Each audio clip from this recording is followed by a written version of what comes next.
Welcome to the Republican Professor this this afternoon. Let me get what time of day it is. In California, it's definitely afternoon. We have Jennye Biggelow with us. Welcome, Jennye. Thank you. It's a pleasure. Jennye, you're joining us from Southern California, right? I am Orange County. Orange County. That's where I am too. Right behind the orange curtain. Yeah, what part of Orange County? Costa Mesa. All righty. Well, welcome from Costa Mesa. Jennye has just been elected as a vice president of the California Republican Assembly. Is that right? Correct. Cool. Yes. Well, let's just start there. What in the world is that like to be running for vice president of the California Republican Assembly? So it's a mouthful to say all that.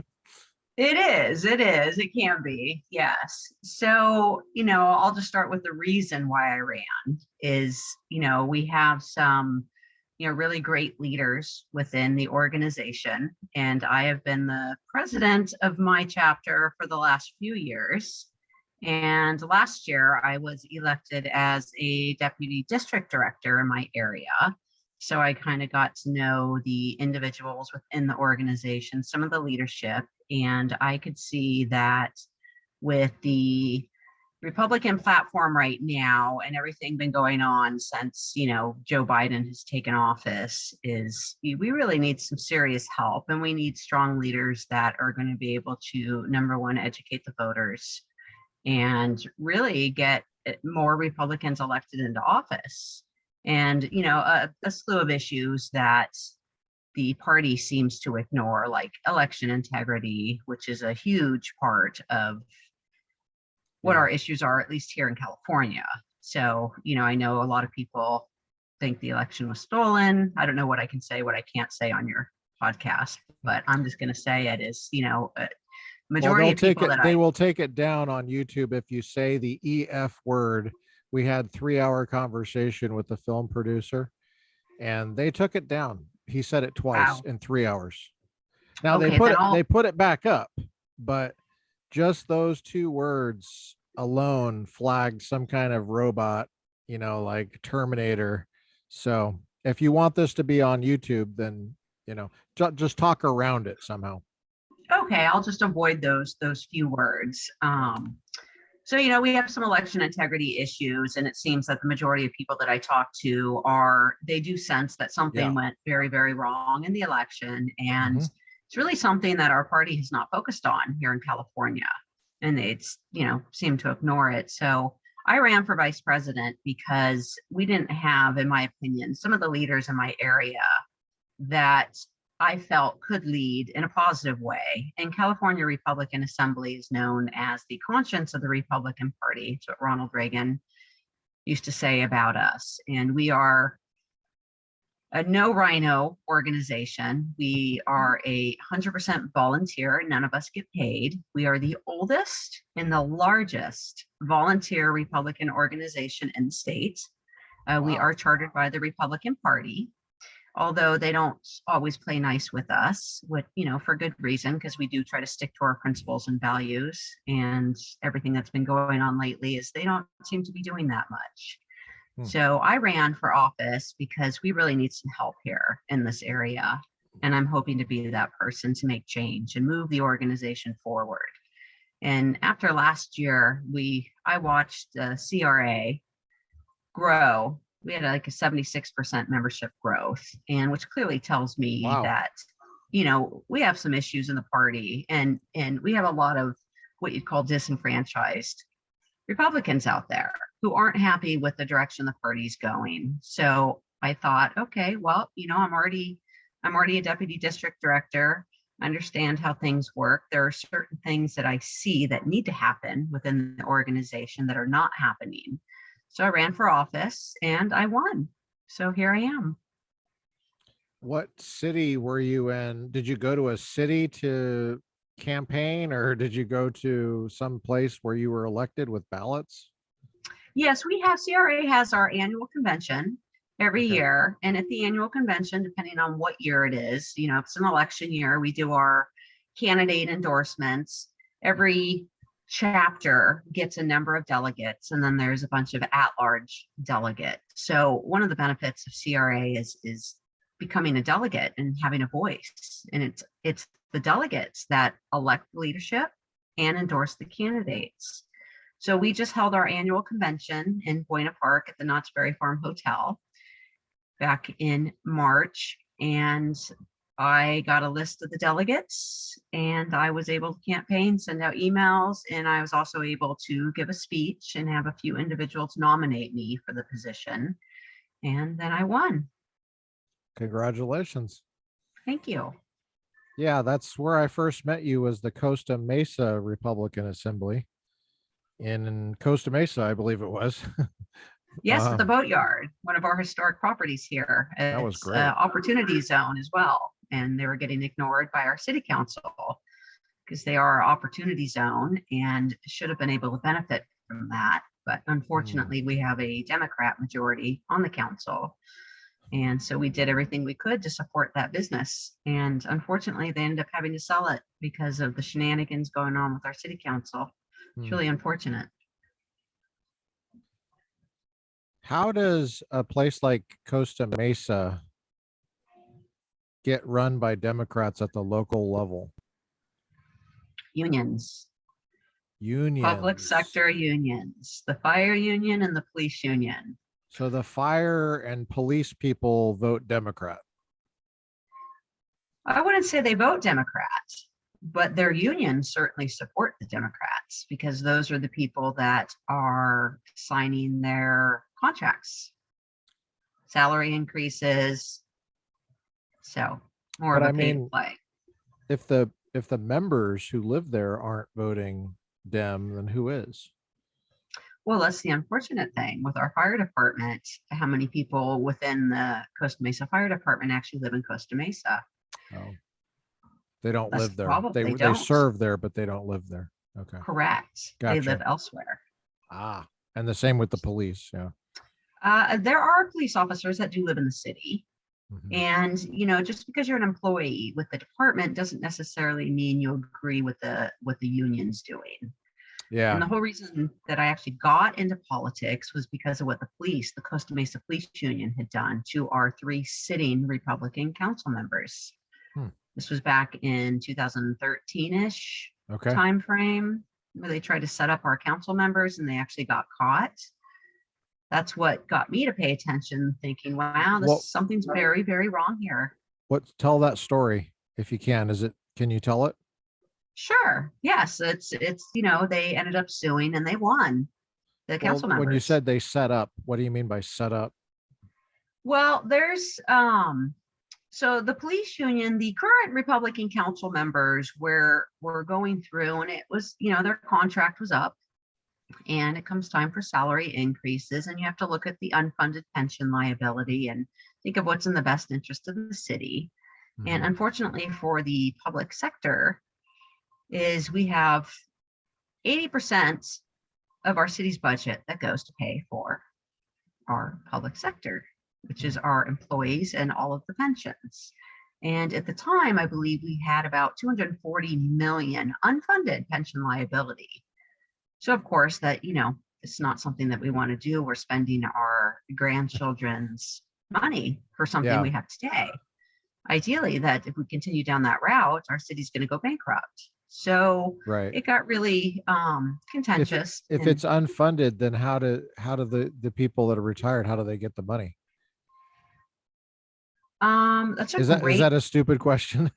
Well, no, because they're paid throughout the years of retirement. So it's basically taking money from the future and spending it for what we actually have today. So they will continue to get paid out, and it's 80% of our budget. Right.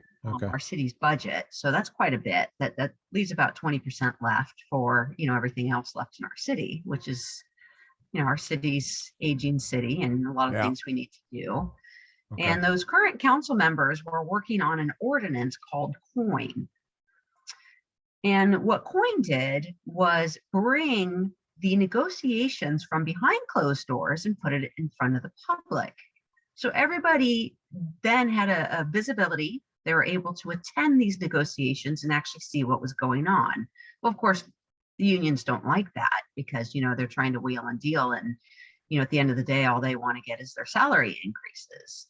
And I did in 2016, I did a 5-year analysis on the employees, what they're paid. And it was actually shocking to see. I took the top 20 paid public sector employees, which was fire and police. Those are the top 2 of what they were paid. And I did a 5-year analysis. It was shocking how much or how little, just so we can track. How much. How much. Because there's all these things that the people don't factor in, which is you have your base salary. So you think, let's say for a firefighter, right, an employee of the fire department, their base salary is $90,000. That doesn't seem so much, right? That's wow, they save our lives. They're heroes. $90,000. That's not much. But when you factor in benefits, then you factor in other pay, then you factor in overtime, that all adds up. So a $90,000 a year salary ends up to be a $400,000 a year salary when you add up all of the goodies that come along with that.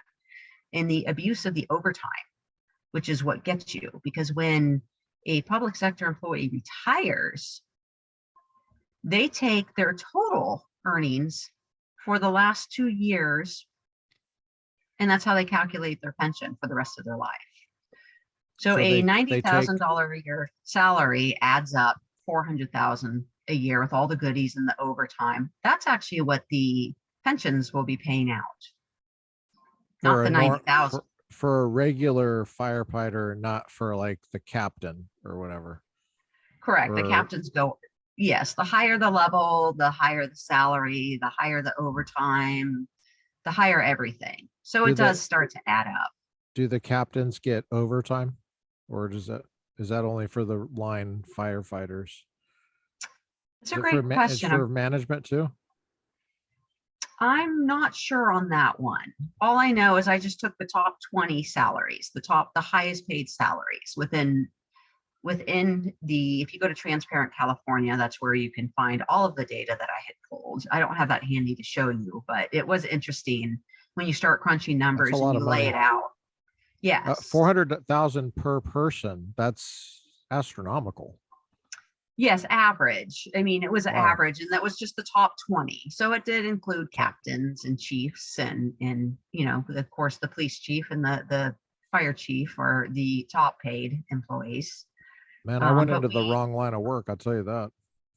Yes, and as you see the push, city employee. Jeez. Wow. Well, you certainly get a lot of benefits and great benefits. And then, you see the push from the Biden administration is to get rid of the private sector and wants everything to be union. So you also have union dues to pay. Every employee will have union dues to pay. And when you look at who funds the campaigns of these career politicians, you'll see where the union money comes in. And the amazing thing with Costa Mesa was you have CalPERS. And when you have CalPERS reporting that they forecast a 7% return, you have an employee that pays them, let's say 3 to 5% into their pension.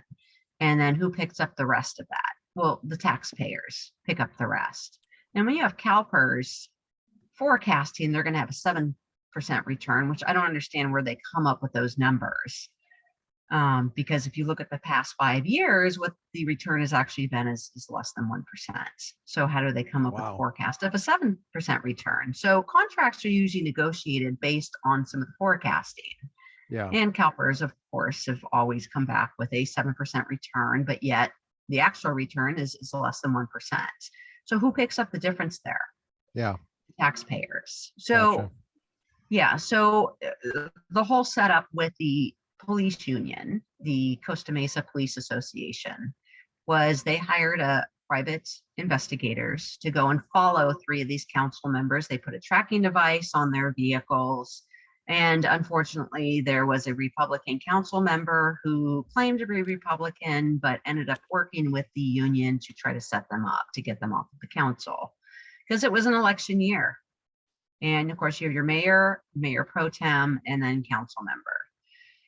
And what happened was Jim Righeimer, who was the mayor at the time, had stopped This is in at 2013. roughly around there, yes. Okay. And I was not political before this. I grew up where the chief of police and his wife, of who was also a Costa Mesa police officer, were our soccer coaches. So my whole visual, or my whole thought process on the police department as a whole was a very good, positive. And all of this happening is just like, what in the world happened? What is going on? This is unheard of. And wow. Yeah, so what the mayor had stopped in at Scotia Monahan's, who Gary Monahan, another former mayor, current councilman at the time, that was his establishment, was an Irish pub. He had stopped in there for dinner, and he's not a drinker. It was more of a bar, but he's not a drinker. And he had his dinner and socialized, and which what the Republicans in our city used to do. And they had a private eye that followed him from the establishment, followed him home, and called in the Costa Mesa Police Department to report a DUI. So the cops came out and they actually pulled him over in his driveway. And his wife and kids were watching out the window. And of course, they're like, what's going on? They gave him the whole sobriety check. And his wife comes out and sees someone in a vehicle down the street with a video recorder recording the entire thing. So she went up to him and asked who he is and called the police officer over there. And that's how all of it got exposed. And half of our police department was a complete clean out. What was exposed? The corruption within the department. It was, okay. I would say it was Costa Mesa's most embarrassing moment in my entire lifetime. And I've been here for 50 years. What was embarrassing was the guy getting arrested, or that someone was videoing it? I'm not sure if I followed that.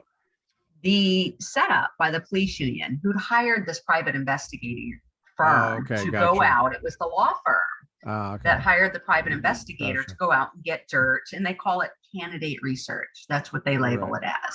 Yeah. Okay.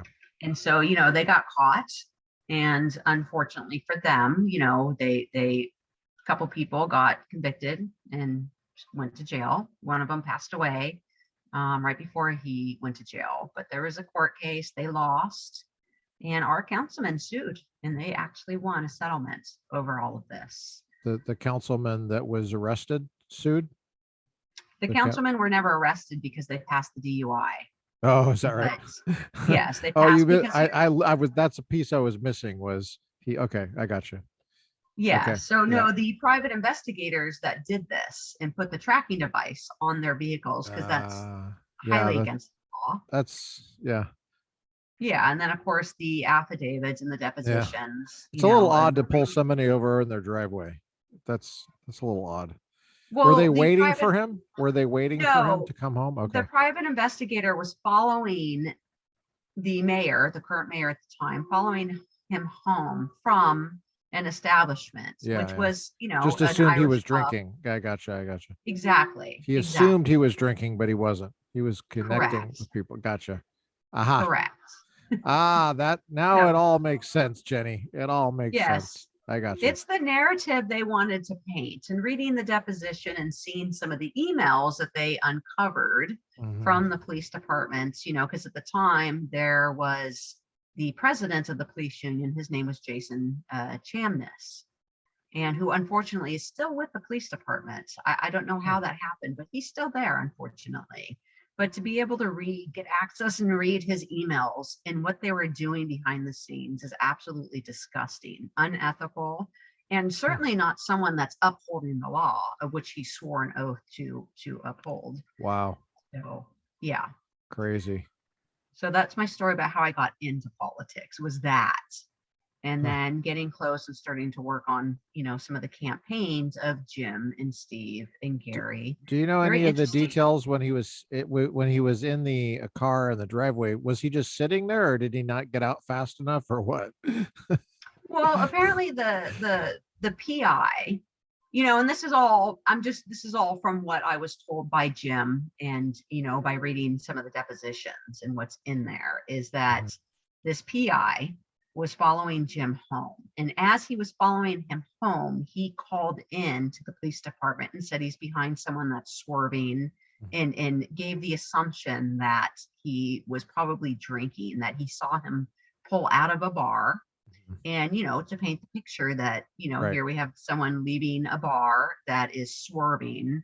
So what are the police going to think? Clearly he's been drinking and he should not be on the road. So the yes, officers responding were just responding to a normal call. They weren't in on this whole thing. They just were responding.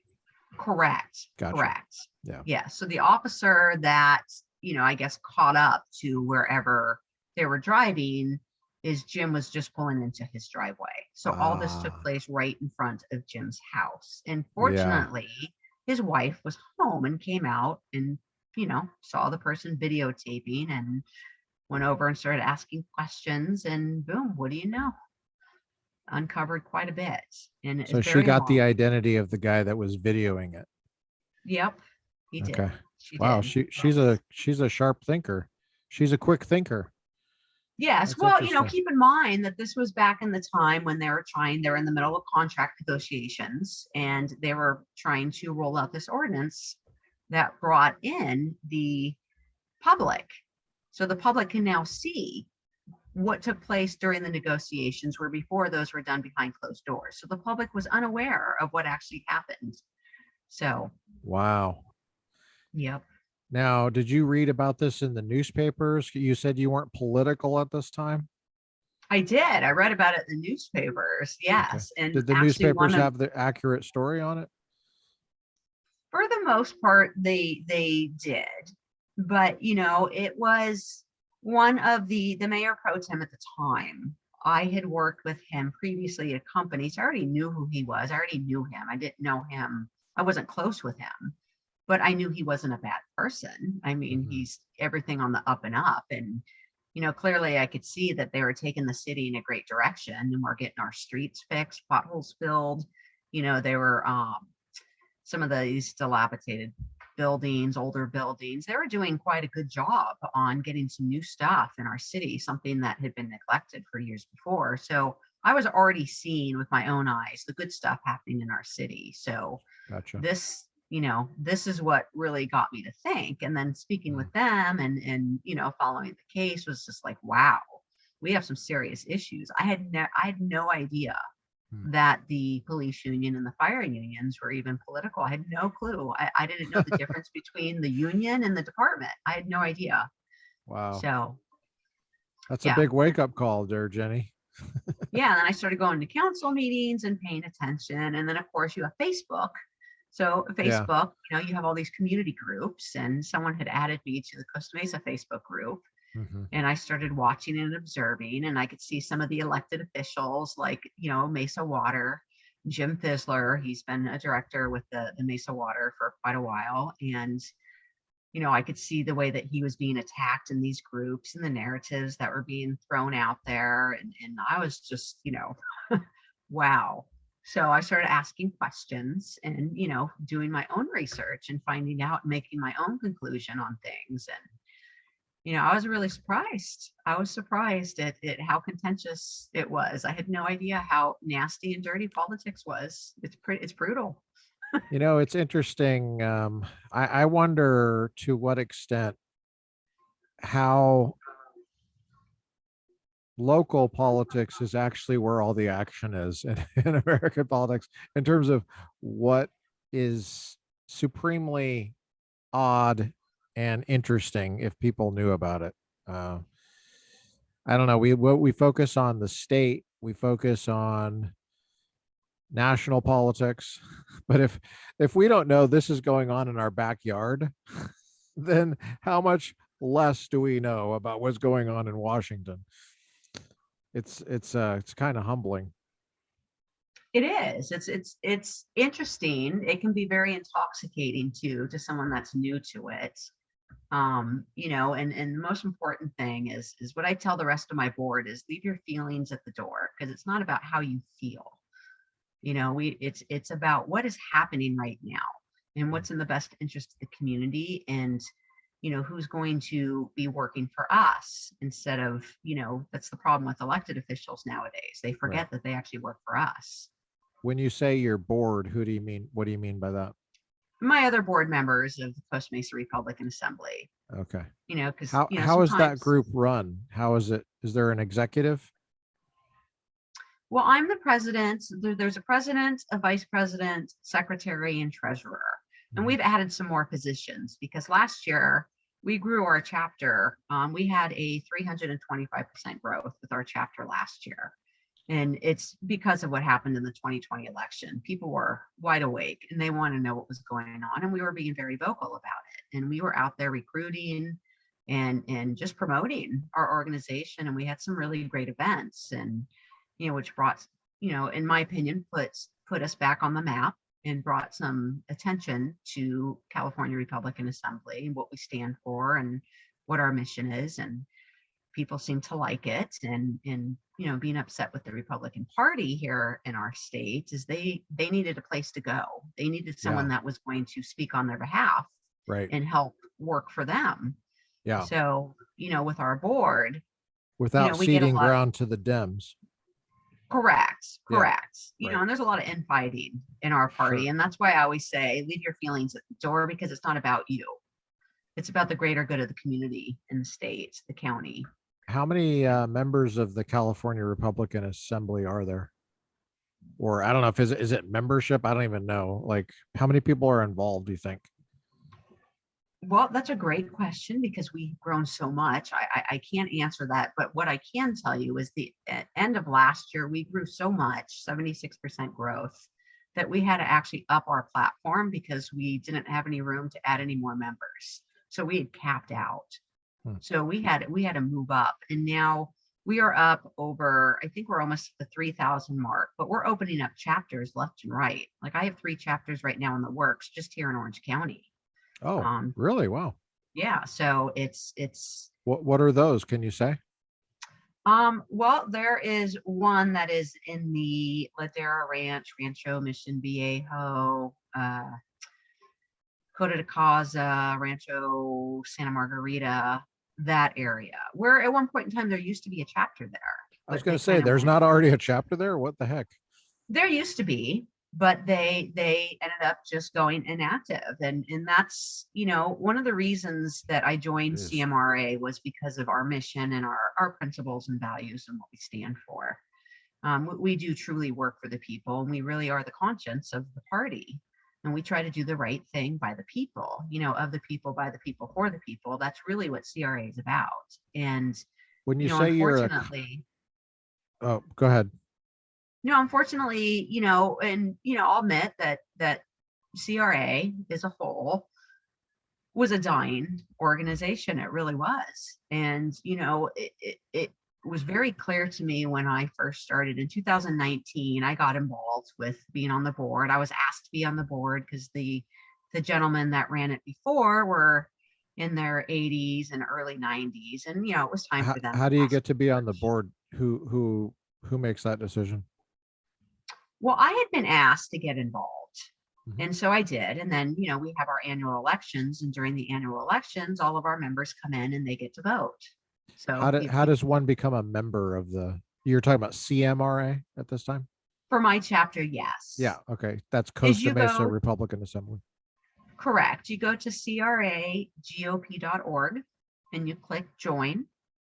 And then you click on the I think it's join now or join here, and it takes you in and you see a list of all of the multiple chapters throughout the state. And you scroll down and find Costa Mesa. What?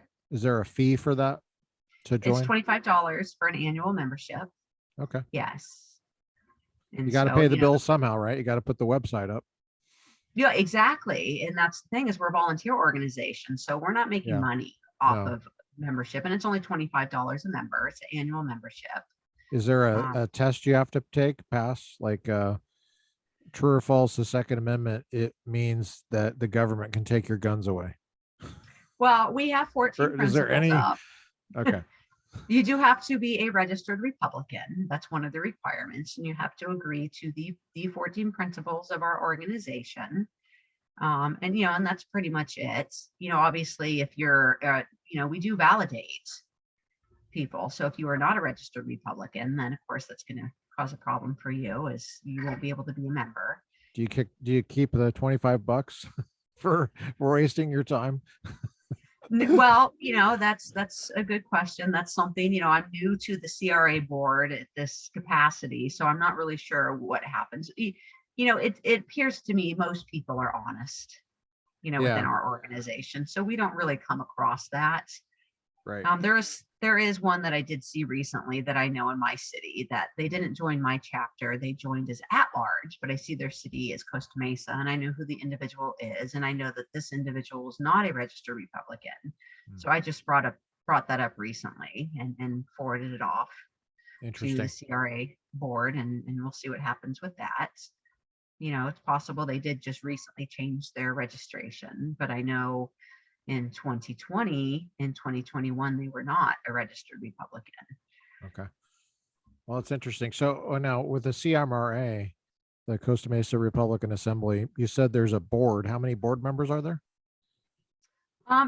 We're required to have 4: president, vice president, secretary, and treasurer. However, we've added on to our board because we grew our chapter. It was so large last year that, we could grow our board. We added a membership director, a communications director, a marketing director, a fundraising coordinator. And then we added an a director at large. Does the board vote on new board members? Who makes the decision for new board members? Well, we all work together to make sure we're accomplishing the mission of the organization and help recruit. Everybody has their role and responsibility. But our goal is we want to get Republicans elected, and we want real Republicans that stand true to principles and values. We don't want these rhinos, that are constantly voting against our rights. Now, what's the key? If someone's listening to this and they're in the middle somewhere, I think Dems might be interested in this too, if there happen to be a Dem wander through here somewhere. How do you know what a true Republican is versus a fake Republican? What's the difference between a rhino and a real one, a real Republican? I'll give you an example, like Mitt Romney. Mitt Romney votes with the Democrats a good portion of the time. I don't know his voting record, but Mitt Romney would be considered a rhino. Young Kim votes against Republicans all the time. And, she's considered a rhino. And rhino is, for people that don't know, rhino stands for Republican in name only. Right. Can you give me an example of where Kim fits that bill? She's actually my not assembly. She's my congresswoman. Is she your current congresswoman, or is she going to be if she's reelected? She's my current congresswoman. Okay. Because they've, I live in Ed Royce's district. Oh, and she was on Ed Royce's staff. Okay, so they have redistricted, and some of our, like Michelle Steele is my current congressperson, and we all love her. She's got a perfect voting record, except for one slip up recently, which almost cost her the CRA endorsement. What happened? What happened with Steele? She voted on an HR bill that, somewhere on like page 1,700 and something, there was some gun control that was hidden in there. However, I'm having a hard time finding the bill to be able to read it myself to find out what exactly does it say, because, sometimes people put out the narrative that something means one thing when it really means another. Right. But, if young Kim voted to remove Marjorie Taylor Greene from her committees.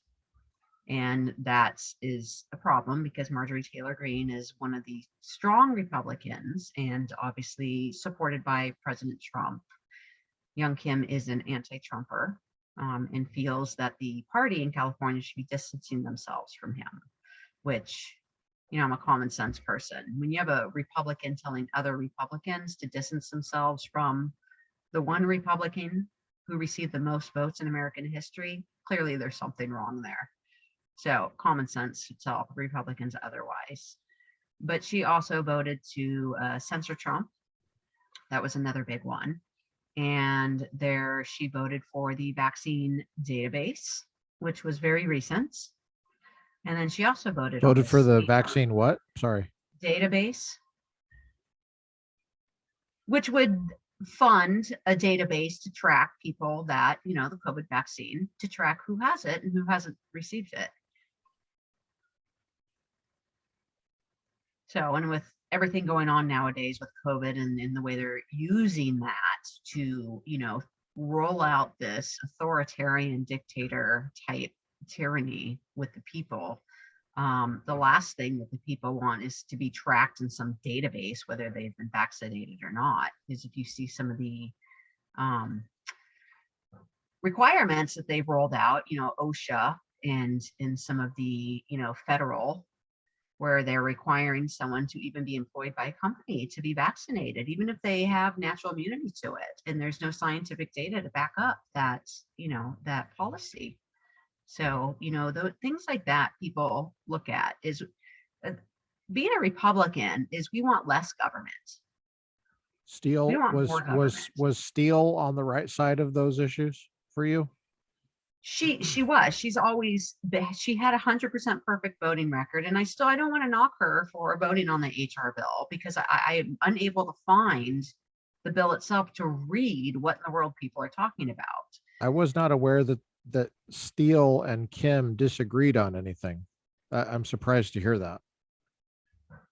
Yes, and actually we just had a endorsing convention recently, which is, another reason why I'd run for VP of CRA, is because we do have a couple bad actors within our organization, unfortunately, but every organization has a few.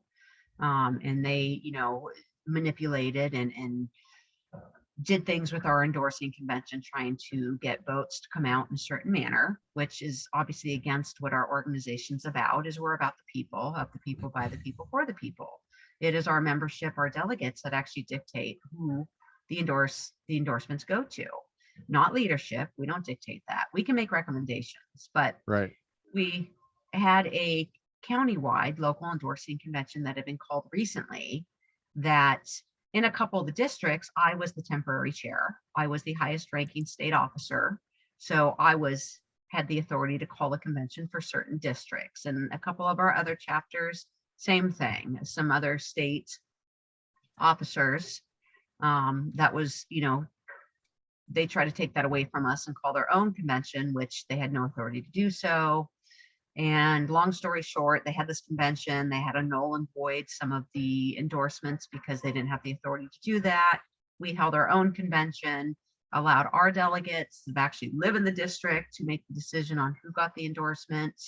But Michelle Steele is running for the 45th, which is outside of my district now. And Young Kim is running for the 40th, which is a new district for her. So Michelle Steele has moved to 45, which used to be Young Kim, and Young Kim has now moved to the new 40th.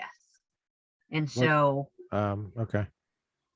Yeah, they did all this redistricting. So it's a lot of people are unaware about how they redrew the lines and where some of these, what would be considered an incumbent, how they've moved districts. So you're saying Michelle Steele might be my congresswoman coming up, is what you're saying. Which city are you in? Fullerton.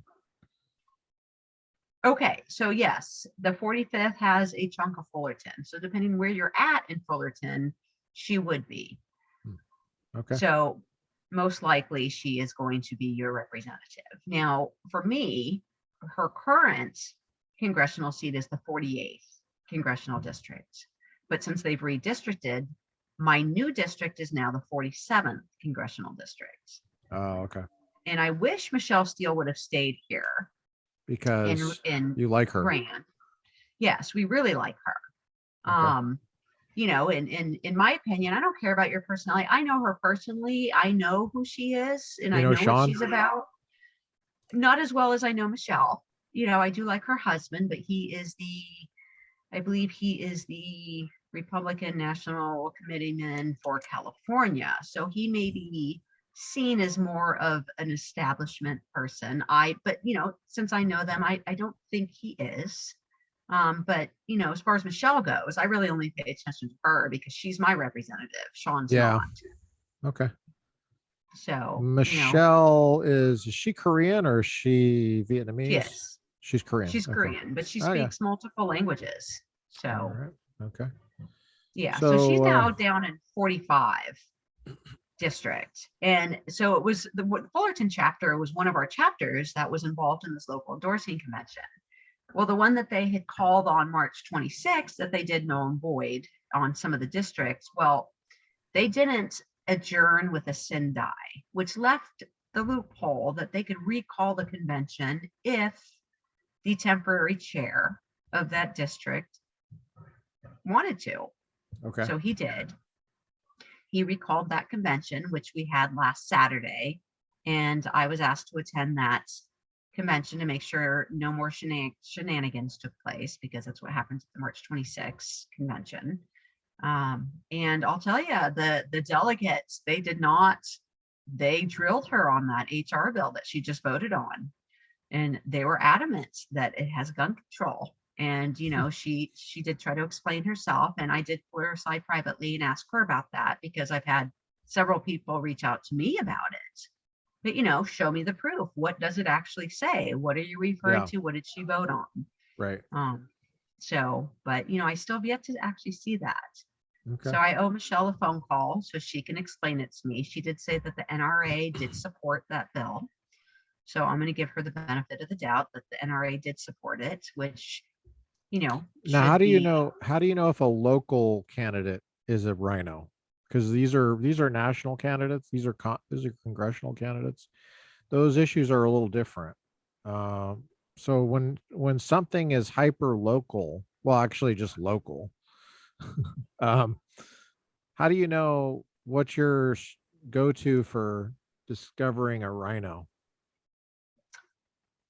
Well, those are a little more difficult to discover. Yeah, because that's why it's I'm asking. Local level. But I'll give you an example of what happened to us in 2020. And I believe the organization that you're a part of, when you came and spoke at our event, we had a little conflict because you guys endorsed one candidate for one district and we endorsed another.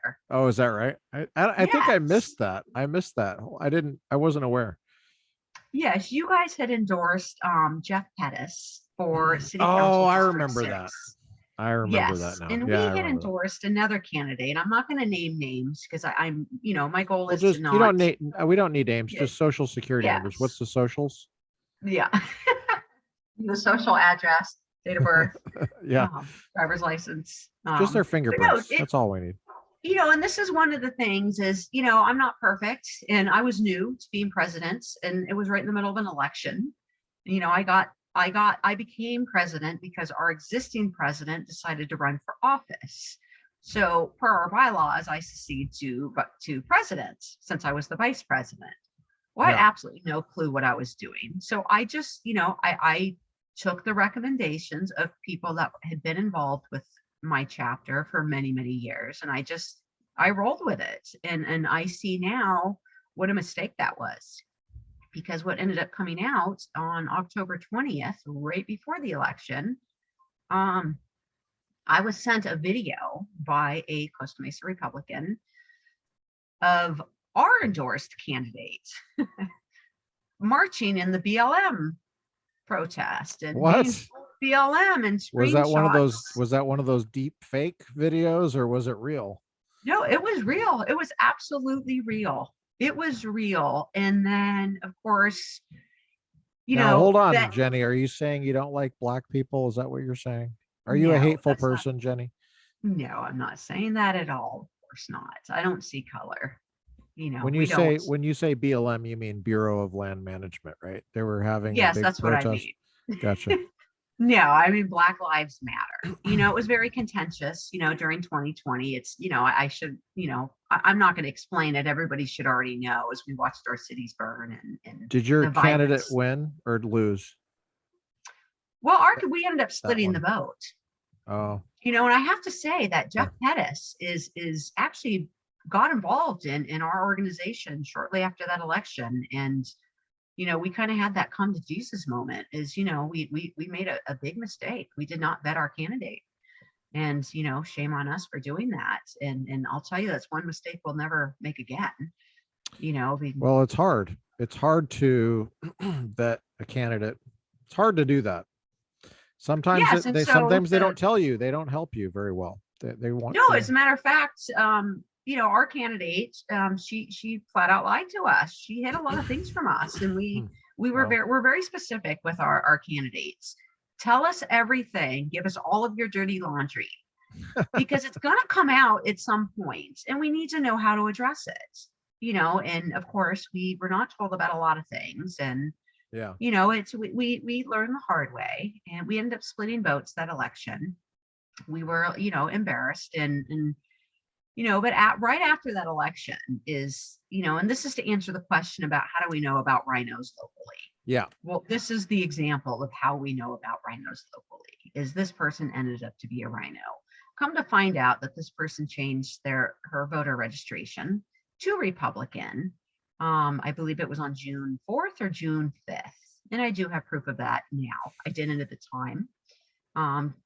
Because at the time when she sought us out for endorsement, we brought her into interview. When we looked her up, she was registered as a Republican. But we only had access to minimal information. We didn't get to see how long had she been registered as Republican. We could only see that she was a registered Republican. But I'll tell you, when that video came out on October 20th, and then I started getting emails and screenshots and court records of bankruptcy, all this stuff, I was just like, oh my goodness, all the things that you don't want in a candidate. And, directly following the election, I had to have the come to Jesus moment with our chapter is we can never make this mistake again. We actually lost the election. We should have had a clean sweep, but we did not. So one of our candidates ended up living in Santa Ana while he was running for Costa Mesa, ran for Central Committee for the 74th District, and did not live and reside in that 74th District. So he committed voter and election fraud because he also voted. Just said the EF. You just said the EF. Sorry. No, it's okay. YouTube is they just go, oh, you said that word. Oh. Okay, I will retract that statement and just say that this person should not have voted. This person should not have voted in our election because that person did not live. You don't have to retract anything, Jenny. I mean, it's if that's an individual case of EF, then that's fine. The reason that YouTube took that video down is because they said that it was misinformation about a specific, I'm not going to say, but a specific election for a specific office. And it just happened to be an election year and an election office that this guy didn't even mention. So anyway, I'm just saying sorry. It shouldn't even be an issue. Okay. We should be able to, as Americans, be able to talk about this stuff freely, and then other people will say, well, they're a private company, YouTube, and they can do whatever they want. They can, and that's where Republicans. The same people will say that that you have to mandate masks as a private corporation, though. So, so I don't believe that that's what people think. Just FYI. Right. Okay, sorry. Yeah. So you're in the middle of a great story there. No, it's okay. We had two endorsed candidates that really almost took our organization down. And it was an embarrassment, and we'll never make that mistake again. It's unfortunate it happened, but we all got to learn at some point. And so both of those candidates, directly following the 2020 election, we went and we met with Jeff Pettis and all of his supporters, and we talked through everything. And what we did is we ended up uniting with the right people and the real Republicans, of which Jeff is. And, I'm really hoping that he's going to rerun again in 2 years, because if he does, I will guarantee that Costa Mesa Republican Assembly will be supporting him. So we'll see how that goes. But that's how you can discover the local rhinos. So you really got to vet them and find out what's in their past. What are they telling you? What are they not telling you? You know, Yeah. who are they associated with? And unfortunately, since the 2020 election, when we lost, you know, we cut ties with those two individuals. And Right. unfortunately, those two individuals have now inserted themselves into the Republican Party and have created this massive divide within our city with the Republicans. And, you know, it's very unfortunate. And it's people like that is what I call the bad actors, is because they're not out there uniting people to get everybody on the same page. They're actually creating the divide, making it worse. So, you know, it's unfortunate, but Jenny, those Jenny, are what I consider rhinos. what's your background on? Well, first of all, you grew up in California, right? You're Yes, California Costa Mesa. girl. Costa Mesa. Before you were involved in politics, well, did you grow up in a political home? No, Let's not talk about. really. Well, Okay. somewhat. I mean, I knew my family was conservative. My mother's side of the family, they were all involved in the church. I went to Catholic school. My grandfather built two churches here in my city, two Catholic churches. Went to that Catholic school and Catholic church.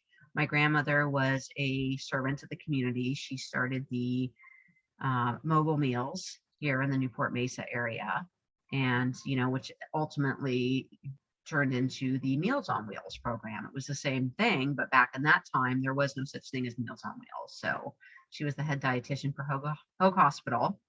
So, and you know, she started a lot of that, you know, working volunteer and getting donations to help assist with people that were unable to care for themselves, but could still live at home. And she made sure they had 3 hot meals a day. And, you know, and then That's my cool. grandmother on my father's side, you know, was involved when Ronald Reagan was running.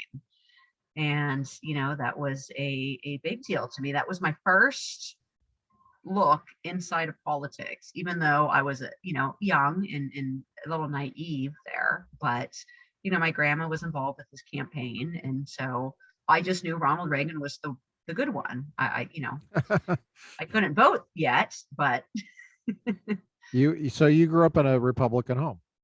pretty much, yes. Yes. Okay. There is a couple Democrats. My, you know, aunt and uncle, they're Democrats, but I really don't think they are Democrats deep down. I think they're just registered as Democrats and really don't know the difference. That's sad. So we have a Republican home, and you're going through high school. Did you go to public high school? I did. Yes, I did. And I'm going from Catholic school to public school. I ended up getting kicked out because I had so much freedom. Nobody cared. That was the one difference. I could not ditch. Kicked out of public high school? Yes. Really? Going to Catholic school, I could not skip school. That they were on that, and I got in trouble. There were consequences. And then going to public high school, I didn't have to go to class. I would go to school, but I just wouldn't go to class. I would hang out with friends and just goof around and, you know, do things we shouldn't have been doing. And did you graduate? I did. Actually, I graduated a year early because I ended up going to continuation school. Oh, okay.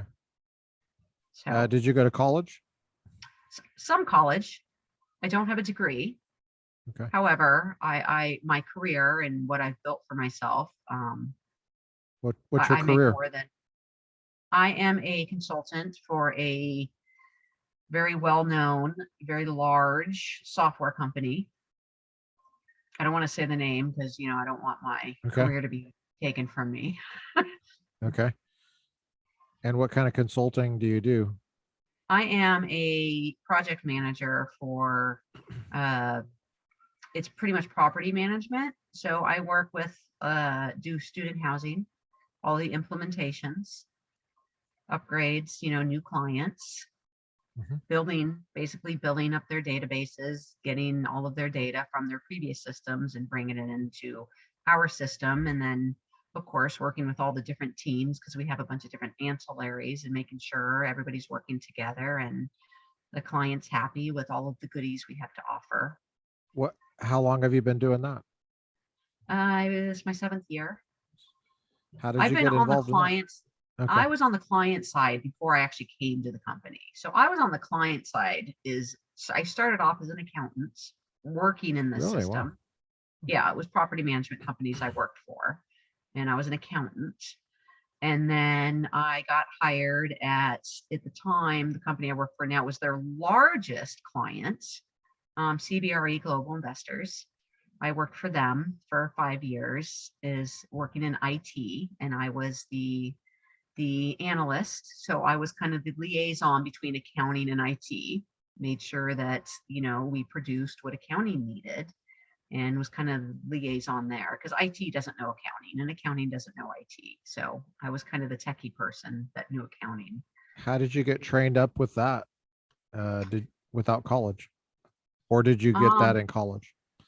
No, I actually just, I did take some accounting classes in college. That's really my main focus, was accounting and finance.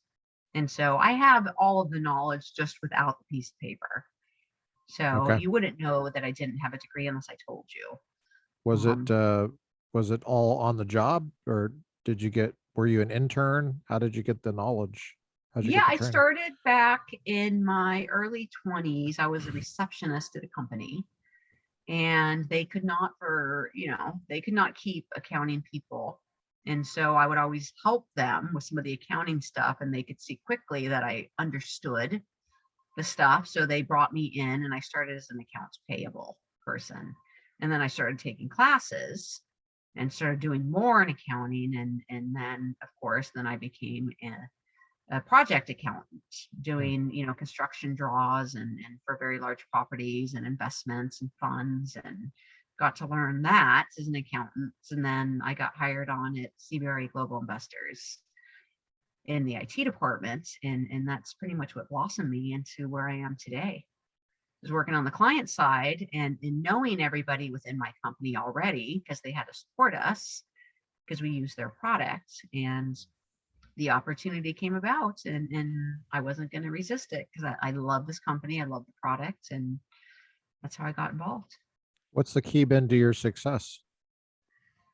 People Um, skills, knowing technology. well, understanding the client needs Hmm. and working towards what the client needs, as far as project management. How do they operate? How does their business run?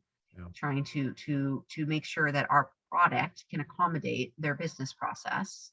And then in areas that we can't, and every client's unique, but there is what we call industry standard, where the majority of basic functionality is pretty much the same across clients. But there are some quirks, like we have government universities, versus private universities. We work with both. I can't disclose those names, but We don't need names, just addresses is fine. Yeah. Very well known. So I get a whole insight on some of that stuff, on what actually goes on within the universities. Interesting. I think I know which company you're talking about. Okay. Yeah. Probably, yes. And but it's working with our developments and saying, hey, this is our clients need this. This would benefit all of our clients, and working with them, trying to enhance our product, and where we don't have it or offer it, try to build it out for the client. So I think that's the key to my success, is keeping our clients happy and getting these $1 million contracts with these clients, keeping them. Gotcha. Keep the clients happy. Wow. Yep. What a concept. Yep. That's why I'm a consultant, because I consult with our clients and make sure that we can provide what our clients need. Are you a W-2, or are you a 1099 and you just, are you an No, employee? I'm a W-2. Oh, so I just, typically when someone is, says a consultant, they typically mean that I'm really a project manager. I'm an Gotcha. actual employee of the company. I'm a W-2. But in the terms of titles within our company, a consultant is someone that works with the client and helps the client on different needs they have. So example, since it's property management, we have a screening product. We have a website, the resident portal product. So we have all these different, those are what we call ancillaries. They sit, we have collections, we have utility billing, all these different things. So I'm a consultant because I help the client and advise the clients on all of the different products that they would need in order for them to continue on with their normal business process. Gotcha. Now, how has being in local politics, like you have begun to be, has that impacted your work environment at all? It has in a little bit, in a way. Okay. Is leadership skills, is understanding the dynamics of the thought process with people. It's really given me a very clear picture, because I work with a very large team and a lot of developers, and some of our programming people, the majority of them are actually in Pune, India. So really? you kind of get to see this diverse, dynamic team that I work with, and Mhm. not everybody gets along. Obviously, you always have a few that just can't seem to get with the program, and we have very few of those. But it is interesting because that my view on that is much different than it was before I was in politics. Yeah. The whole the mindset of people and the emotional feelings versus business feelings. It's like, we understand you don't like that, but what you don't like doesn't necessarily, it's not necessarily relevant. I hate to say that, but it's really not relevant because it's what our clients like and don't like. That's what's relevant. And are you a team player? Are you helping our client, or are you working against the client? So it's, we have a really great company. We don't have people that work against the grain, but it does give me, a different thought process when it comes to individuals and working as a team, where some don't work as well as a team than others. Yeah. Have you gotten any blowback for being a Republican? Well, I don't disclose that at work. I'm very careful and cautious about that. I do know that, I have had private conversations with my team and, my managers and, a lot of people I work with on a daily basis. And we all seem to have the same views, and I work remote. I'm in California. My entire team is East Coast. So Ohio. Oh, wow. You lucked out. Yeah, Ohio, Georgia, North Carolina. So I'm the only one on our team on the West Coast, and I'm That's in cool. California. So a lot of things that happen here in our policies for our employment here are much different than they are for the rest of my team. So we don't talk politics. However, there are things that come up, and they're shocked at some of the things that I bring up. Really? Because we have, example, the straw law. You remember the straw law? Oh, yeah.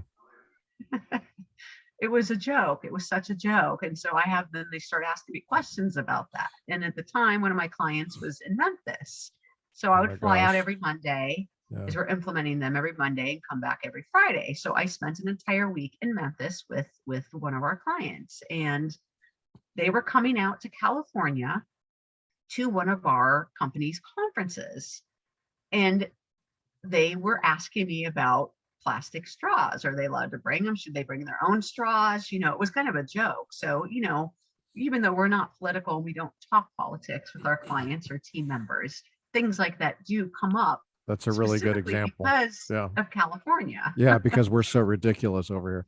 And of course, as soon as the pandemic hit, all the Dems wanted their straws back all of a sudden. Amazing how that works. Yes. And of course, and most recently, my name's Jennye or Jen. So when we're on our team meetings and stuff, or clients will ask a question, I'll say, yeah, I need to circle back around to that. Or I just find myself saying that because I say it as a joke so much. So now I'm the circle back Jen within, everybody knows what that's in reference to. Yeah. So everybody laughs, so. That's funny. Now, when you look at who is ideally involved in local politics, do you have a specific kind of person in mind, or can anybody be involved? Well, anybody can be involved, but the one thing that I always remind people is leave your feelings at the door, because it's not about you. I notice that's a It's theme of what you're saying. Leave your feelings at the door. yes, because if you become emotional or you get upset, example, when we have, with the board, if we vote on stuff and someone gets outvoted, you got to learn to agree to disagree where necessary. In the infighting and the constant Yeah. conflict, it's like, we need to, that's where personal feelings come in. So, I'm not in this because it's about me. Clearly, I'm impacted by some of the bad policies, but at the end of the day, we're all impacted by it. So it can't be just about me. It's about everybody else.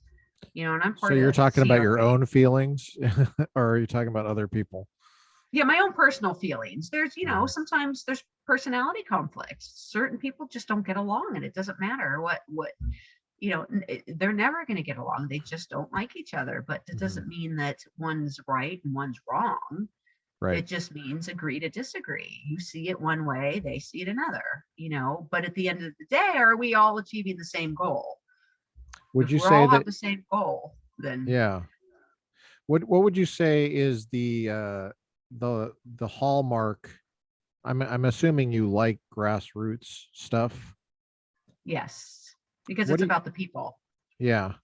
How do you make sure it's really grassroots and it's not just being run by one or two people from maybe not even your area? Well, see, and that's where CRA, the type of organization we are, we're 100% volunteers. So, we Yeah. do have, some really great leaders, and it is our membership that actually dictates. They're the ones that are the delegates. They vote and they dictate who leadership is. They dictate who our endorsed candidates are. So So, membership gives voting rights for board members, or how's that work? yeah. So, Okay. example. So, the way CRA works is for the first 15 members of a chapter, you get 3 delegates, and you get 1 delegate for every 10 members after that. Now, certain chapters, depending on how they have their bylaws, and we're all pretty much uniform bylaws with a couple tweaks here and there. But one of the commonalities is electing delegates. So we elect our delegates at our annual election. In the case that we don't elect delegates is, the board, 2/3 of the board get to appoint delegates. So we had, we had 47 members at our annual convention. So we were allowed 5 delegates in total.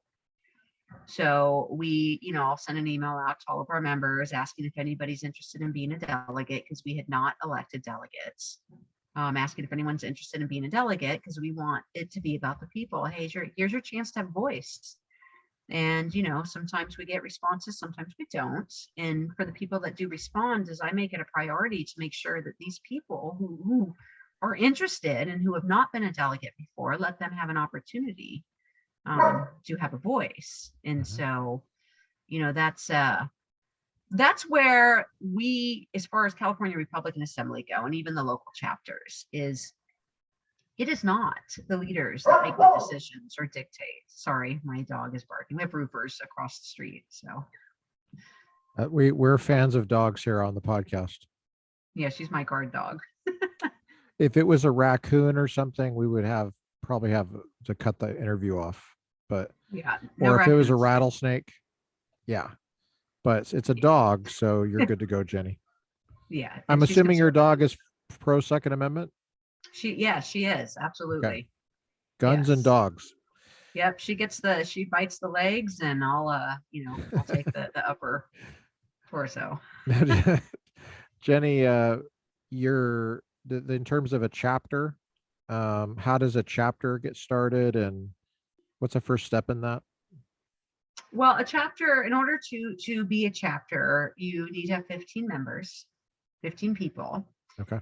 And I'll just kind of walk you through briefly the new charter, is what we call it, process. Is we get 15 people together, Mhm. and they become members, Of and CRA, correct, yes, $25.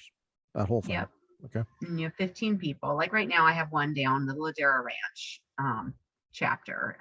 The person that's heading that, she's a council person for the Dara Ranch, and she needs some help because there's no representation down there. So she's able to bring in a lot of people, and we're one person shy of forming, and she's done this in just a couple of weeks. So we get 15 members. As soon as we get 15 members, then we have what we call our model bylaws. Go through the model bylaws and kind of make some tweaks to it, what's relevant to your chapter, because your communities may differ from other communities. Okay. And so for example, one of the bylaws might be you can't be a gang member, but if you're living in a gang area, then maybe Republican gang members are okay with, like, as long as you're not violating the law. We don't care if you're a gang member or not. If you're a law-abiding citizen, and gang is kind of a generic term, although we think of a gang as in, not a good thing. Criminals. Well, what would be an example of a local area that has to make tweaks to the bylaws? So example, if when someone becomes a new member, when do you get voting rights? Do you have to be a member of that chapter for at least 30 days or 60 days? Yeah, because that's good. you could essentially have a group of individials, which does happen. It really does happen. Yes, of course it does. A group of individuals on each If it's chapter that's very possible, it small. happens. Yeah, they get, let's say we have a chapter that has 15 members, 20 members. And then you have a group of individuals that have 25. They all join and they get voting rights, Yeah, so immediately. Yeah. Yes, and they come in and they wipe out the board and they take over the chapter. That's right. And they take control of it. That's what I would do. I mean, if I was on the other side and I was going to do a hostile takeover. Yeah, it's we do get involved when that happens. There is a couple chapters that's happened with, and then there's a couple chapters that purposely keep their chapter numbers low and decline members, because when you decline members and you have this type of people that you want in your chapter, you pretty much know how everybody's going to vote. Yeah. So you could dictate what the endorsements are because those are the delegates. Yeah. And it's in my opinion not a good thing. Is we want the people actually making the decision, and if you're declining members, then that's leadership trying to dictate and control the vote, and that's not something that CRA is about. The word dictate is interesting. So you're not all about one person making the decisions for a whole county or a whole city or whole group. Okay. No, and like with my chapter, I work with all of the chapters that surround me. So I work with Huntington Beach, Newport Beach, Irvine. Oh, cool. I've now started working with Fullerton, and I just got asked from Fountain Valley to help Fountain Valley and Tustin. So we're constantly communicating with each other. So we're always on the same page, because unity is everything. If we're not on the same page, there's no way we're going to be able to achieve our goals. Right. Well, there is a, and this, because you're a mature person, you know that there's a tension between dictating and controlling and allowing freedom of thought and people themselves to think through things and make up their own minds. And there is a tension there. I mean, if we're all going to be on the same page, that's just easier if there's one person kind of mainly calling the shots and then everybody just tries to fit in that. But if it's really grassroots, it can be kind of chaotic, because maybe Gary's not all the way up to speed on something and you have to talk to him a lot and it takes a lot of energy, and maybe Shonda over here has got her reservations and she's not up to speed on this, and then they think you're crazy. And so, I mean, seems like you'd have a lot of debates there, wouldn't you? Well, I'm actually glad you said that, because that is one thing that is on my list of things that I want to roll out within CRA is educating our membership. Okay. Because, the thing that came up about the HR bill with Michelle Steele, I was actually shocked that there were people that did not want to endorse her, because I know her because she's my representative now. Yeah. But she's now in a different district, different types of people, different types of different climate there. So I could clearly see that there is some education that needs to happen for the bigger picture. A candidate may not be perfect and they may have a couple bad votes. It's great, but does that justify doing a no endorsement? Yeah, that Especially when this we all don't needs have. you have to talk about this stuff. Like it takes a lot of energy. How do you have all the energy to do this? Yeah, well, my opinion is she is the most likely to win the primary. I mean, Sticking with this that's example of Michelle Steele, but it could be any number of things at a local issue that people are caught up on. Like it might be that the best guy for mayor is this one guy, and then there's a couple people that can't see it because they're hung up on something that well, you don't think is relevant. well, and there's a lot of, I don't, I don't want to say people are not smart or people are Hey, stupid I'm a and professor. I'll tell you, there are people that don't pay attention. They don't do the reading. yes. They're they it's I wouldn't say that it's about smarts. That's not how I would put it. I would just say that they don't have the temperament, or I mean, and sometimes people put a lot of the same work in and the same attitude and they still disagree. And you just Well, can't, I mean, that's just human nature. That's just okay, well, you said it, I didn't. So, and that's what I mean about educating our membership is you got yeah, to look at the bigger picture, because the ultimate goal of our organization is to get principled Republicans elected to office. So, right. obviously, young Kim, I clearly see why we did not endorse her. That's a no-brainer for Republicans. Um, and a couple other candidates. But, for this latest one with Michelle Steele, is what I find is people are too they believe what they hear, or somebody hands them something with a narrative on it, and they're too But quick to jump to, oh my gosh, they're bad. there's a tension And there though. There's a tension there because you say they believe what they hear, but then you say educate the membership, but I'm assuming they're going to hear you. well, So if they educate hear them you, on knowing how to research, do their own oh, I research see. before you make a conclusion on I something. gotcha. You always hear both sides, and Hmm. consider the sources. Where are Yeah, you hearing that from? there's got to be a way. What I would like is if I had, so for example, let's say I was a part of your group and I was interested in young Kim or a group like yours, and I was like, what I would prefer is like if you had, what would save me a lot of time would be if someone had chased down this stuff and they were like, here's the original source here, here's the source here, taken together, this is how she's different than Steele, and this is a problem, and it's laid out. That would take a lot of time though and energy, I think. Well, she's always been that way, young Kim. So, that's why I say that one was a no-brainer. That Well, that yeah, one for was. you if you're paying attention, but somebody that just showed up and still has like a pepperoni on his face, from the pizza day, and Yeah. wherever you guys maybe have pizza to get people to show up. I don't know, but then what if I don't know very much about young Kim? Maybe I met her one time, and maybe I liked how she voted when she was an assembly member, and that's what I remember. Yeah. So she has had some bad votes, and Yeah. she's not my district, so I have no skin in that game. So, Right. Yeah. But I'm just but talking about it's, on the education piece, like educating membership.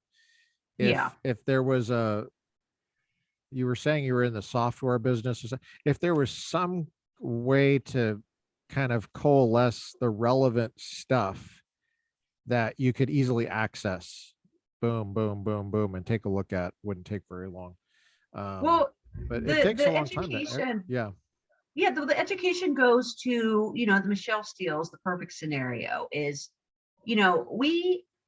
the Republican Party's been asleep at the wheel, in my opinion, and even our organization is bringing up the next generation of candidates, getting the right principled candidates ready to run. So when we end up with young Kims or candidates like that, or elected officials that betray the people that voted for them, is we haven't alternate choice. And for Michelle Steele, she did have a perfect voting record up until this HR bill. And I still have no, I'm still unsure on that. So I'm not going to speak on that particularly because I still need to do my own research if somebody could provide that to me. But we have Michelle Steele in a new district. She is the most likely to win. There was another candidate named Long Pham, and Long Pham showed up at the convention with this paper with a narrative on it and tried to paint Michelle Steele in a bad light. Well, I know because what he brought up was something that's happened in my district, and I'm very well versed on that particular issue, which was a piece of the Back Bay, which is a natural reserve. You can't build there. That a private citizen who owned the property originally donated a piece of the property to the county because you can't build on it. And then now, since the county we can't do anything with it because it's a sacred, it's a natural preserve, whatever you call that. You can't build on it. And so the county is now spending taxpayer money on taking care of this portion of the land at the Back Bay, the maintenance and upkeep, and which costs taxpayers. So the private individual who donated the land for free is now purchased back that piece of land for $13,000. He's now paying for the land that initially was his, so that the taxpayers no longer had to take care of that property, that piece of land. He now pays out of his pocket to maintain that land. So it was a win-win for everybody because you can't do anything with that property anyways. But Long Pham showed up and tried to paint this narrative that somehow Michelle Steele sold a piece of property to a private individual who supported her for under market value, which was completely not the case whatsoever. So, and that's when I say educate the members is number one. When someone hands that to you, ask questions about it. I gotcha. Yeah. And then I think I misunderstood you. I misunderstood what you meant by educating. When you say the word educate, it sounds official, like it's top down. That's how I did it. I think what you're talking about is just discussion. You're just discussing differences of opinion. This person you think is wrong about this. You try to show them why. They try to, if they can respond, they can. If they can't, they can't. Yeah, how to engage with candidates on, is this true? Is this not true? Can you explain this to me? Just ask questions. And then also, that's a good way to put it. When it comes to endorsing, is you have to look at the big picture. If she is most likely the one that's going to win the primary, I mean, especially for her, that's a no-brainer. If she is going to win the primary as a Republican, that's a given. Now, by doing a no endorsement towards her, do we want to hurt her? Or because if we don't endorse her, that means we don't feel she's a strong enough candidate, right, or she's really not a principled Republican. That actually could hurt her. Could that hurt her enough to lose the seat? Possibly. And that's what I mean about educating. You got to look at the bigger picture. Number one, if you're going to vote for no endorsement on Michelle Steele, then you better produce to everybody a candidate that is well above Michelle Steele, that is more likely to win than Michelle is. Otherwise, we don't have a choice right now. So, and that's what I mean about educating, is understand the bigger picture, because we want to get Republicans elected, not lose elections. How big of a picture do you need to look at? Like, that's what sounds like a lot of that stuff you could say about Michelle, or keep saying Michelle, young Kim. So, I mean, if you throw her under the bus, then a Democrat gets in. Yes, well, young Kim, see, that's the thing is, young Kim, there is an opponent who's actually very likely to win the primary, and his name is Greg Rass. Who? Greg Rass. Can you spell it? It's R-A-T-H-S. Greg Rass. He's a retired colonel in the military. Okay. Has a lot of experience in government already, and he's run for Congress in the past, and has lost by just a small fraction of the vote. Mm-hmm. So as far as the Republican, and that's a Republican +7 district of that where young Kim and Greg Rass are.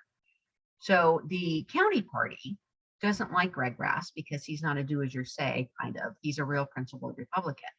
He's not a do as you say kind of candidate. What are they saying to Kim that she'll do? That's a good question.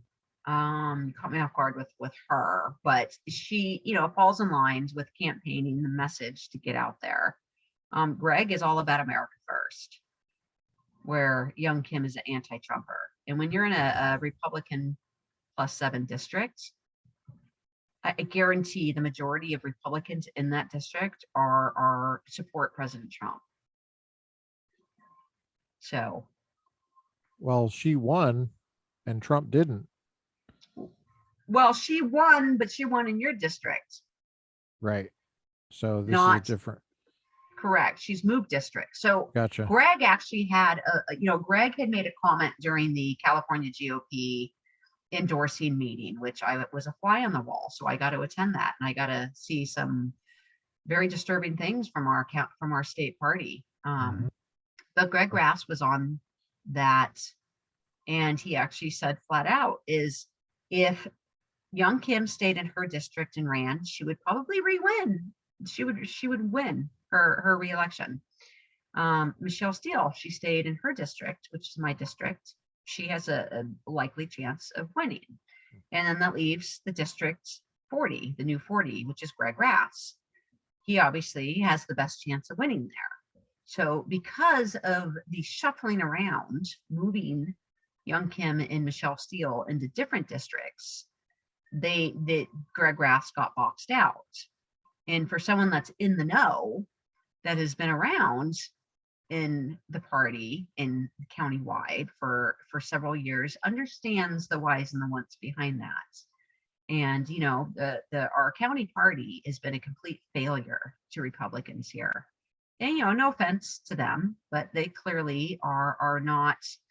You look at the decline in voter registration, you look at decline in winning seats, and the certain cities like Costa Mesa in 2020, we're a swing city, but you don't see our party coming in and helping, because it all starts at the local level. They don't, that's something, and that's another thing about educating our members is starting at the local level and working your way out. But Greg Grass, in my opinion, has a much better chance of winning the primary over young Kim. Young Kim's going to get a lot of the money because she's establishment. So you have your establishment people, which have a lot of money, that are all going to be funding her. However, when you look at Greg Grass, what he's been able to raise and where he's at, he's done very well with not having the establishment endorsements. What's his background in politics? He was on city council and really? For Mission Viejo. He got elected to city council? Yes, he did. Oh, good for him. And he originally was going to run for OC supervisor. But, and this is what I'm talking about, is our county party likes to sabotage. We get great candidates that have a very likely chance of winning. And then you have our county and state party that come in, and it's like they sabotage. They toss another candidate in. And what's really sad is during the time when he was running for OC supervisor, it was in the middle of all the redistricting, and Greg Grass ended up getting, the way they redistricted, he ended up making it so he was outside of the district, so he couldn't run for that seat anyways. But they moved forward, our county party, with pulling in a candidate, Diane Harkey. And if you look at the baggage that she's associated to, it's, my goodness, what in the world would you bring a candidate like that in and run her with the county endorsements? It's, and I don't want to speak negatively about her. I'm sure she's a nice lady. But, speaking to people, and actually, I now know one of the victims of what her husband had done with embezzling millions of dollars from them is quite alarming. That you would even, that our county party would even go down that line is don't we have candidates that don't have baggage? I mean, come on, it's to me, that's a no-brainer. That's another common sense issue. And so when I talk about the county party being a failure, we had a great candidate, Greg Grass. He was a great candidate. Very likely he could win. And they go and they throw in another candidate that has a lot of baggage. Then, of course, then you have Lincoln Club come in. Lincoln Club come in and throw in their candidate. So, ultimately Greg Raffs got redistricted out. So he wasn't in the district. Okay. And of course, the new congressional districts were drawn, and it was perfect opportunity for him to run for Congress again. And Gotcha. he was at the time the most likely to win, and then what do? They moved young Kim into that district. It's almost to a point of is this a malicious thing? What's, I mean, Do you really believe that there's people that are just malicious and that's why they do it? I do. I think it's there's a lot of pay to play deals, and in proxy voting, even with our state party. It's so for like OC supervisor, we have 3 candidates now. We have the CRA endorsed candidate, who's Kevin Muldoon, who, by the way, it was a unanimous vote. Every single delegate voted to endorse him at our convention. Not one person for Pat Bates and not one person for Diane Harkey. And, Kevin Muldoon has been planning to run for OC supervisor for quite a while. He's the mayor of Newport Beach. He's done everything that he should be doing. And his next step is OC supervisor. He understands the election integrity. He's involved with the election integrity. He knows there's issues at our ROV, and he's willing to address those. But yet, here we have our county party coming in and throwing in Diane Harkey, who unfortunately was married to someone that embezzled millions of dollars from the elderly and then filed bankruptcy so they couldn't recoup. And then we have Lincoln Club that brings in Senator Pat Bates. Great Republican senator, voted for reparations. I mean, seriously. So she's 82 years old. I mean, so there's a lot of disagreement among Republicans in Orange County, and that's frustrating. It's the way I feel about it is it's establishment against grassroots. You have the elite and then you have the grassroots. And when I say elite, we're talking Lincoln Club, and then establishment is the other elite. That's the county party. What makes the Lincoln Club elite? Well, it's very expensive to be a member there. And really, how much does it cost? I think $4,500 is the starting, just for your basic member. Goes up depending on what kind of a member you are. For rich people, basically. Pretty much, yeah. Lots of money there, and but I like Lincoln Club. I'm actually, I work with them. I have to work with them. They may have some great candidates for me. Why would normal everyday people care what the Lincoln Club says? Because at the end of the day, actually at the beginning of the day, everybody says at the end of the day. What about at the beginning of the day? At the beginning of the day, I don't care what rich people think. Well, I think Lincoln Club has produced some really stellar candidates in the past. Oh, really? So they have a good track record? Yeah, and even this time they have some pretty stellar candidates, and they are, for the most part. I just got a text message from young Kim. She's listening. She's listening. Oh, well, great. Young Kim, would you care to respond to the bills that you voted with the Democrats on? For money. Oh. Yeah, if you're going to donate to that district, donate to the Greg Raffs. Okay. That's my recommendation. I don't know anything about him, so. Yeah, well, he's 40th. He's Mission Viejo, so. Mission Viejo, okay, all right. Well, I don't know if that's going to include Fullerton, though. No, it's well, it depends where you're at. I'm not sure if Fullerton has a little slice of young Kim. Sunny Hills. I think it may. Okay, so I don't know if you know Fullerton. A little bit. Coyote Hills and Sunny Hills are not the same thing. Okay. Yeah. I know Euclid and Baston Cherry area. If that's close to that, yeah. Okay. There's one block south called Valencia Mesa. And Euclid that's my neighborhood right there. Okay. So you may actually between that and Harbor. Yeah. You may actually be in the 40th. Do you know what congressional district you're in now? No, I don't. I haven't looked at it. I just wait for the Secretary of State to tell me. Okay. Well, you should, because those were all finalized. So you should look up what district you're in, because if you are in that district, then you're going to pay attention to the candidates there. Yeah, I eventually pay attention. I usually pay much closer attention than probably anybody else does, but it's just when I do it. when I do it is really the issue. So now I did vote for young Kim because I thought she was the best one we had. And Oh, I yeah, liked and him she a lot. was. I liked her a lot better than the other guy. The guy, and I actually talked to his staff. I didn't talk to him, but the guy that the Navy guy that was there, the lottery winner. I can't even remember. He was my congressman. I can't remember his name.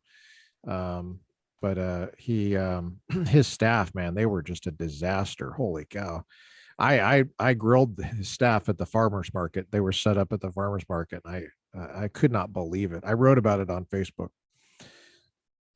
Yeah, Um, you got to keep in mind with staff too, is they're just staff. And most of the time they're, if they're staff, they're not making six figures and they're helpers. And a I lot don't of know, times they're man. volunteers.